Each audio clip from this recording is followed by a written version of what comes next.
Hi மக்களே, welcome back to YouTube channel. Yes, தலையே சுற்றுது சிறகடி காசுடைய ஸ்டோரி அப்படிங்கிறதான். எஸ், இந்த சத்யாவுடைய ட்ரூத் ரிவீல் தெரிஞ்சதுலேருந்தே ஸ்டோரியே வந்துட்டு ஒரு மாதிரி டிஃப்ரெண்ட்டாக போய் குழப்பி இங்கே இப்போயோ ஒரு இடத்துல நிற்கிற மாதிரி தான் இருக்குது.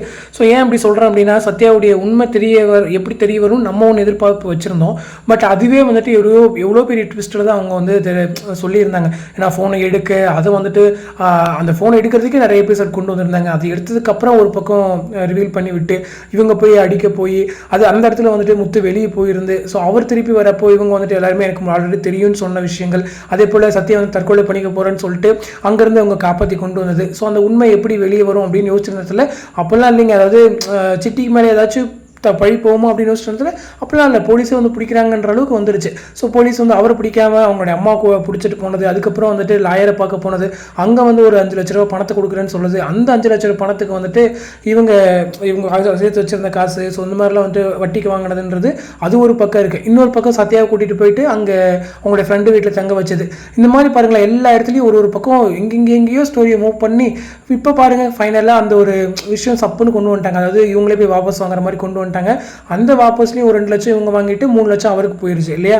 ஸோ அந்த 2 லட்சத்தை வந்து பணத்தை திருடின மாதிரி, அதாவது ரோஹிணி எடுத்த மாதிரியும் இப்போ அந்த விஷயம் தெரிய வரும்போது ஸோ இவங்க வந்து அந்த 5 லட்சத்தை திருப்பி கொடுக்கணும் அப்படின்னு சொல்லும்போது மறுபடியும் ரோஹிணி கிட்ட போய் ஹெல்ப் கேட்குற மாதிரியும் மறுபடியும் ரோஹிணி வந்து அந்த நகையை வச்சு இன்றைக்கி அந்த 5 லட்சத்தை அவங்க ரெடி பண்ணிட்டாங்க. 2 லட்சத்தை அங்கே போயிட்டு யாருக்கும் தெரியாமல் நல்லவங்க மாதிரி வச்சுட்டாலும் 3 லட்சத்தை இங்கே வந்து விஜயமாட்ட கொடுத்துட்டாங்க. ஸோ எப்படியோ எந்த பக்கம் சொத்தினாலும் ஒரு 5 லட்சம் திருப்பி முத்து மீனாக்கு வந்துருச்சு அப்படின்னு தான் சொல்லணும். பட் இதுக்கு நடுவில் ஆடியன்ஸோடைய மைண்ட் செட் என்னப்பா இப்படி சுற்றி கொண்டு வந்து நிப்பாட்டி இருக்கீங்க அப்படின்ற மாதிரி தான் இருக்குது. இப்போ நினச்சி பாருங்களேன், சத்யாவுடைய ட்ராக்கை மட்டும் அப்படியே எலிமினேட் பண்ணி எடுத்தோம் அப்படின்னா அப்படியே அது சொல்கிறேன் அவங்களுடைய அந்த ட்ராக் அப்படியே தனியாக வெட்டி எடுத்துட்டோம்னா மறுபடியும் பழசில் கொண்டு போய் உட்கார வச்ச மாதிரி தான் இருக்கும் இந்த ட்ராக். கரெக்டுங்களா? ஒரு ஸ்டோரி மூவ் ஆகுது அப்படின்னா ஏதாச்சும் ஒரு ப்ராக்ரஸ் இருந்திருக்கணும். இந்த ட்ராக்னால ஏதாச்சும் ப்ராக்ரஸ் இருந்திருக்குமான்னு கேட்டிங்க அப்படின்னா கண்டிப்பாக சத்யாவுடைய அந்த மாற்றம் மட்டும்தான். அதுவும் கூட முன்னாடியே மாறிட்டார். ஏன்னா இந்த விஷயத்துக்கு அப்புறம் அவர் மாறி இருந்தாருன்னா கூட ஏதோ மனசு சந்தோஷப்பட்டிருக்கும். பட் அதுக்கு முன்னாடி அவர் மாறிட்டார் அப்படின்னு சொல்லும்போது அதுவுமே இந்த விஷயத்தில் ஒரு ப்ராக்ரஸ் இல்லை அப்படிங்கிறதான். பட் இதில் ஒரு ட்விஸ்ட் என்னன்னா, சீதாக்கு பார்க்க வந்த அந்த மாப்பிள்ளை வந்துட்டு இதாகிட்டார். அது ஒன்று தான் இந்த சீரியலில் ஒரு சின்ன ஸ்டோரி வந்து மாற்றம் இருந்துச்சு. மற்றபடிக்கு இப்போ மீனா மேலே ஒரு ரெஸ்பெக்ட் வந்திருக்குமோ இல்லை, அதுவும் கிடையாது. இல்லை விஜயம்மா தெரிஞ்சிருப்பாங்களான்னா அதுவும் கிடையாது. இல்லை யாருக்கு என்ன பலன் அப்படிங்கிறது எனக்குமே தெரில. எனக்கு இந்த ஸ்டோரி சுத்தமாக ஒரு மாதிரி கன்ஃபியூஷனாகவே இருந்துச்சு. ஸோ அதுதான் உங்களுக்கு எப்படி தோணுது அப்படின்ற ஒரு பார்வை தான் நானுமே கேட்குறேன். ஏன்னா இந்த ட்ராக்கில் தான் வந்துட்டு முக்கியமாக டிஆர்பி ரொம்பவே டவுன் ஆச்சு. ஸோ எல்லாருமே உங்களுக்கு தெரியும். ஸோ ரீசன் என்ன அப்படின்னு கேட்டிங்கன்னா, இது மேபி இதுவாக தான் இருக்குமோ அப்படிங்கிறத எனக்கு தோணுது. ஏன்னா இவ்வளோ நாள் முத்து மீனா அழுதுட்டு இருக்க மாதிரி தான், முக்கியமாக மீனை அழுதுட்டு இருக்க மாதிரி தான் சீன்ஸ் இருக்குது. அது வந்து ஒரு பெரிய இதுன்னு சொல்லிட முடியாது. அதுக்கெலாம் நல்ல டிஆர்பி வந்துச்சு, ஏன் எந்த ஒரு ட்ராக்குக்கு வரல அப்படிங்கிறது தான் என்னுடைய ஒரு கேள்வி. நிறைய பேர் ஆடியன்ஸ்னு சொல்கிறீங்கன்னா மீனா அழுதுகிட்டே இருக்காங்க, அதனால தான் நடக்கலை. மீனா பக்கம் எப்பயுமே ஒரு நெகட்டிவாக மூவ் ஆகிட்டு இருக்கு, ரோஹிணி தான் தப்பிக்கிறாங்க அப்படின்னா இத்தனை வருஷமாக அதான் நடக்குது, டிஆர்பி வந்துட்டு இருக்கே அப்படின்னா இந்த ட்ராக்கை கொஞ்சம் கன்ஃபியூஸ் பண்ணிட்டாங்க அப்படிங்கிறது என்னுடைய ஒரு புரிதல். அதான் உங்களுக்கு நானுமே ஷேர் பண்ணுறேன்.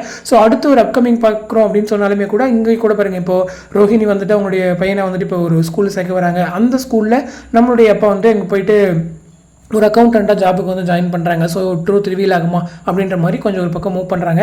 ஸோ இதே மாதிரி ரிவீல் ஆகுமா மூவ் பண்ணிட்டு இருந்தாங்கன்னா ஆடியன்ஸ் கண்டிப்பாக டென்ஷனாக தான் செய்வாங்க. ஏதாச்சும் ஒரு ட்ரூத் ரிவீலை சீக்கிரம் கொண்டு வாங்க அப்படிங்கிறது என்னுடைய சார்பாக நானுமே வந்து ரெக்வஸ்ட் வைக்கிறேன். ஸோ இதர் முத்துடைய ட்ரூத் ரிவீலோ இல்லை ரோஹிணி பற்றின சின்ன ட்ரூத் ரிவீல்ஸோ கொஞ்சம் கொஞ்சமாக கொண்டு வந்தால் மட்டும்தான் இதுக்கப்புறம் சிறகடி காசையில் ஓரளவுக்கு ப்ராக்ரஸ் பார்க்க முடியும். ஒரு பக்கம் டிஆர்பி ரொம்ப டவுன் ஆகுது, விட்டால் கார்த்திகை தீபம் சீரியல் உடனே பீட் பண்ணிடும் போல அந்த அளவுக்கு வந்துட்டு ஒரு நெக் டு நெக் காம்படிஷனில் போகிறாங்க. இன்னொரு பக்கம் பாகியலட்சுமி சீரியல் ரொம்ப டவுன் ஆகுது. ஒருவேளை அவங்க கொஞ்சம் இன்க்ரீஸ் ஆனால் கூட சிறகடி காசை கொஞ்சம் பூஸ்டப்பாக இருக்கும் இந்த மாதிரி நேரங்களில். பொதுவாக சிறகடி காசை பாகியலட்சுமி டிபெண்ட் பண்ணி இருக்காது, அது எல்லாருக்கும் தெரிஞ்ச ஒரு விஷயம். பட் இந்த மாதிரி இவங்க அதாவது சிறகடி காசை டிஆர்பி டவுன் ஆகிற இடத்துல அவங்க ஓரளவுக்கு கொஞ்சம் புஷ் கொடுத்தாங்கன்னா கொஞ்சம் டிஆர்பி வரும் அப்படிங்கிறது என்னுடைய ஒரு புரிதல். ஸோ அதுவுமே இங்கே நடக்கிறதுக்கு வாய்ப்புகள் இல்லை. ஸோ சிறகடி காசில் என்ன பண்ண முடியும்னா அவங்கள மட்டும்தான் சஸ்டெயின் பண்ணி வச்சுக்க முடியும். அந்த அளவுக்கு ஸ்டோரியை மாற்றி எழுதி திருத்தி கொண்டு வந்தால் மட்டும்தான் அது நடக்கும் அப்படிங்கிறதா.